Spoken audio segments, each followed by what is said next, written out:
Hello everyone, welcome back to this channel. और इस video के अंदर हम कवर करेंगे कि what is the main difference between AI and traditional data science, जो हम लोग कॉलेजेस में सीखते हैं, जो हम लोग इंस्टीट्यूट के थ्रू सीखते हैं, और जो बेसिक एक data science engineer, data scientist जो सीखना चालू करता है, और मेन एआई के अंदर क्या क्या डिफरेंस होता है, तो उसको आज समझने की कोशिश करते हैं।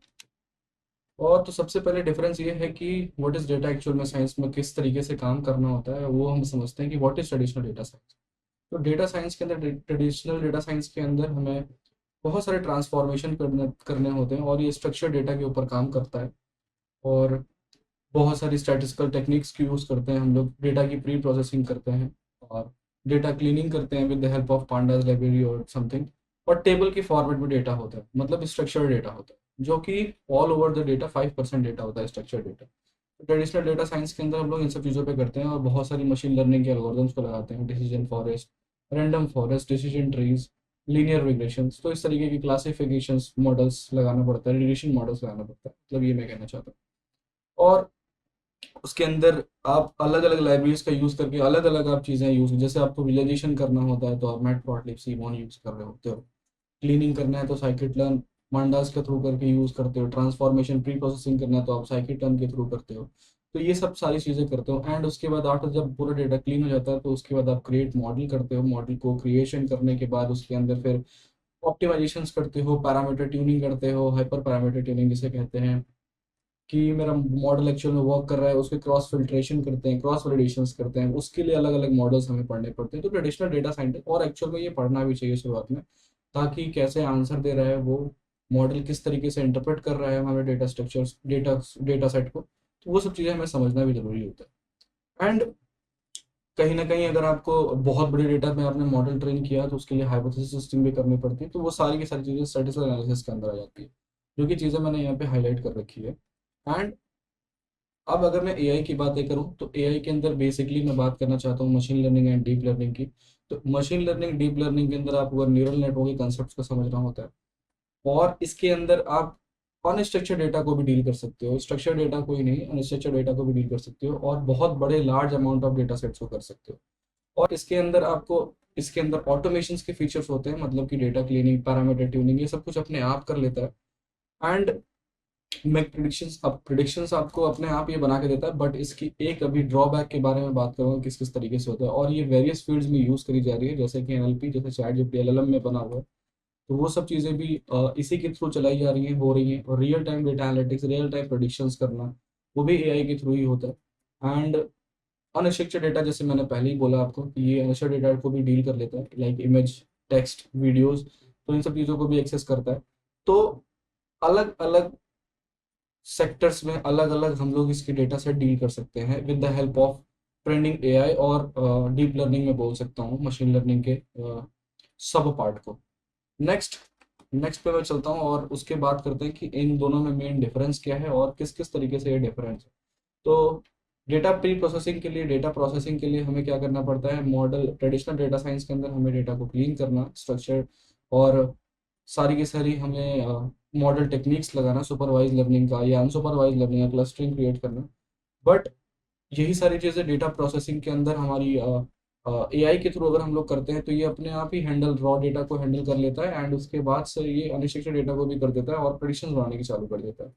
तो इसके अंदर ये है फायदा। मॉडल कॉम्प्लेक्सिटी की बात करूँ तो मॉडल कॉम्प्लेक्सिटी समझने में आपको, ट्रेडिशनल डेटा साइंस के मॉडल को समझने में आपको ज़्यादा डिफिकल्टीज नहीं होती, बिकॉज क्योंकि यह डेटा आपने खुद से क्लीन किया है, और आपके उसके पैटर्न को समझ रहे हैं, आप उसके पैटर्न को विजुअलाइजेशन की तरह समझते हैं। बट इन द एआई आप प्रिडिक्शन किस तरीके से मशीन कर रही है वो आप पता नहीं लगा पाते, क्योंकि डेटा बहुत बड़ा होता है और उसके पैटर्न को फाइंड करना थोड़ा सा मुश्किल होता है। लेकिन इसी वजह से ट्रेडिशनल डेटा साइंस, जब डेटा साइंस हम लोग पढ़ने जाते हैं, एआई पढ़ने जाते हैं, तो हम लोग को ये भी पढ़ना होता है एट लीस्ट कम से कम सैम्पल अमाउंट ऑफ डेटा का हम लोग उसके अंदर कुछ कुछ पैटर्न तो फाइंड कर सकें, सीधा डीप लर्निंग मॉडल ना लगाए। और जब आप डीप लर्निंग पे हम लोग काम भी करेंगे, करते होंगे या करते हैं, तो हम लोग डायरेक्ट डीप लर्निंग मॉडल ना ट्रेन लगाने के पहले उसके पैटर्न्स को देखते हैं, उसके सैम्पलिंग को चेक कर सकते हैं, ताकि हमें पता चले कि इस पे एक्चुअल में कौन से मॉडल लगने वाले हैं, किस तरीके की चीज़ें लगने वाली हैं। एंड ऑटोमेशन की बातें करते हैं, और ट्रेडिशनल डेटा साइंस के अंदर ट्रेडिशनल ऑटोमेशन नाम की चीज़ नहीं होती है, बिकॉज अगर आपको करना भी है तो आपको लूप के थ्रू एंड फंक्शंस के थ्रू करना पड़ता है। बट एआई के टर्म पे ऑटोमेशन पूरा होता है, डेटा क्लीनिंग से लेके प्रोसेसिंग से लेके मॉडल क्रिएशन तक वो सब कुछ ऑटोमेटेड होता है, वो सब कुछ अपने आप हो जाता है। डेटा रिक्वायरमेंट मतलब अगर मैं एआई डीप लर्निंग की बातें करूँ तो इसके अंदर large amount of data sets को ले सकता है और मॉडल क्रिएट करता है। बट अगर मैं ट्रेडिशनल डेटा साइंस की बात करूँ तो medium to sorry small to medium data sets के बारे में बात कर सकते हैं, और सिर्फ स्ट्रक्चर डेटा के बारे में बात करते हैं। एआई और डीप लर्निंग के थ्रू हम लोग यूज़ कर सकते हैं स्ट्रक्चर डेटा को, लाइक वीडियो एंड इमेजेस, जैसा कि मैंने पहले ही बताया। एंड उसके बाद अर्न स्ट्रेंथ एंड वीकनेसेस की बात करें, क्योंकि हर एक चीज़ का अगर प्रोज होता है तो हर एक चीज़ का कॉन्स भी होता है। तो सबसे पहले मैं स्ट्रेंथ बात करता हूँ डेटा साइंस की कि इसकी स्ट्रेंथ क्या है एंड वीकनेसेस क्या है। स्ट्रेंथ ये है कि हम इसके मॉडल को इंटरप्रेटेबिलिटी की बात कर रहा हूँ मैं। इसके मॉडल को मैं बड़ी आसानी से समझ सकता हूँ कि एक्चुअल में ये प्रेडिक्शंस अगर दे रहा है तो ये प्रेडिक्शंस क्यों दे रहा है, जो कि बहुत एक्यूरेट चाहिए होती है हमें किसी किसी सेक्टर्स के अंदर, like finance and health care, मैंने एग्जाम्पल लिखा हुआ है, और अलग अलग सेक्टर्स में भी यूज होती है। और वहाँ पे मोस्टली हम लोग स्ट्रक्चर डेटा की बातें करते हैं, फाइनेंस सेक्टर या आंकड़ों पे बातें करते हैं, और हेल्थ में भी हमारे पास स्ट्रक्चर डेटा ही होता है टेबल्स के फॉर्मेट। तो वहाँ पे इंटरप्रेटेबिलिटी में ये फायदा होती है कि मुझे प्रेडिक्शंस अगर हो रहे हैं तो मैं उसको क्रॉस वेरिफाई कर सकता हूँ। एफिशिएंसी की बात करता हूँ, ये स्मॉल टू मीडियम के लिए बहुत अच्छी एफिशिएंसी देता है। और कंप्यूटेशन और टाइम की बातें करूँ तो ये बहुत कम टाइम लेता है ट्रेन होने के लिए। बट अगर वहीं पे वीकनेस की बात करूँ ट्रेडिशनल डेटा साइंस की, तो ये limited to data structured data पे है, क्योंकि अनस्ट्रक्चर्ड डेटा पे ये काम नहीं करता, and require more manual efforts की, मतलब कि मुझे क्लीनिंग भी खुद से करनी होती है, ह्यूमन इंटरवेंशन लगता है इसके अंदर, क्लीनिंग करनी, ट्रांसफॉर्मेशन करना एंड एवरीथिंग, मॉडल क्रिएशन, ये सब का सब एक डेवलपर या मशीन लर्निंग इंजीनियर करता है। बट अगर वहीं पे बात करी जाए एआई के थ्रू डेटा साइंस की, तो वहाँ पर ये ऑटोमेशन होता है। ऑटोमेशन मतलब क्लीनिंग अपने आप हो जाता है, ऑप्टिमाइजेशन, मॉडल की ट्यूनिंग, हाइपर पैरामीटर ट्यूनिंग वो अपने आप कर लेता है ये।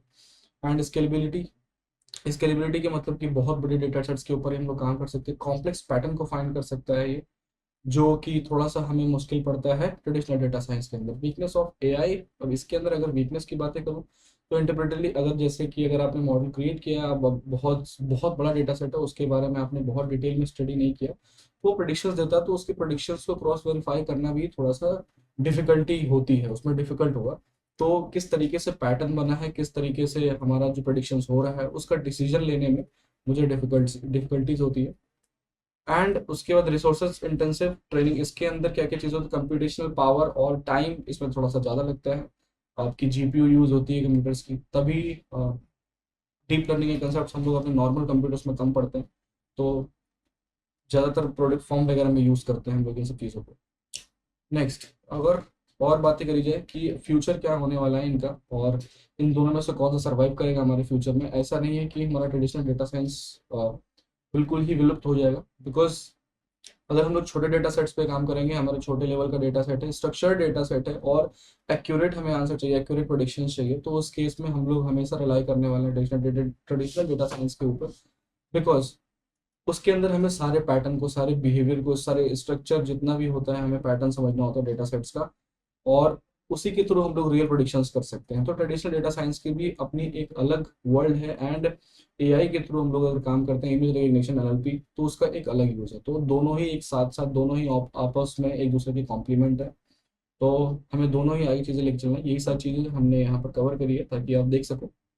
एंड तो कंक्लूजन ये है कि हमें शुरुआत हमेशा ट्रेडिशनल डेटा साइंटिस्ट से करनी चाहिए, और सारे के सारे एल्गोरिदम्स, सारे के सारे मशीन लर्निंग के एल्गोरिदम्स, अनसुपरवाइज, सुपरवाइज, उसके बाद हम रियल इन्फोर्समेंट पे जाते हैं। तो ये सारी चीज़ें हमें खुद से पढ़नी है, और पढ़ने के बाद फिर हमें डीप लर्निंग पे रिलाई करना है। Okay, thank you.